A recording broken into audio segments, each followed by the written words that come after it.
I had these through the post the other day. The cheapest wire strippers I could find. I've seen that these about a lot. They look useful, but I thought it was just a bit gimmicky. But I have to say, really useful. Obviously the crimps and all that are rubbish, and this one is particularly cheap. It's 90% plastic.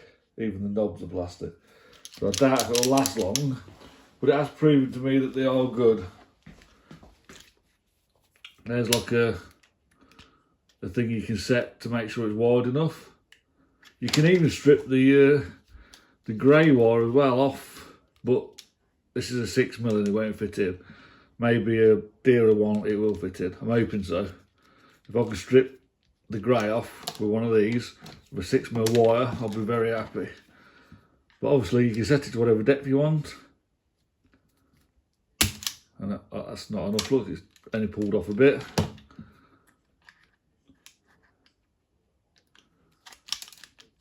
It's going to struggle now.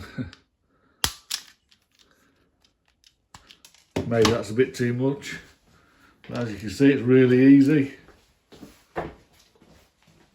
You can even go in the middle and separate it, which is really useful for joining wires on cars and that. And that's a 6mm cable, so yeah, I'd get one. I used to use these sort, which is brilliant. I would recommend anyone to get a Nipex one of these. Anything cheaper than a Nipex, they're rubbish, but these ones work. So I'm happy with that. I'll sell this and get a better version. Probably an Irwin or something like that. You can't have in plastic for professional use. But I'm impressed with how good it does work, except for the crimpers, which ain't very good.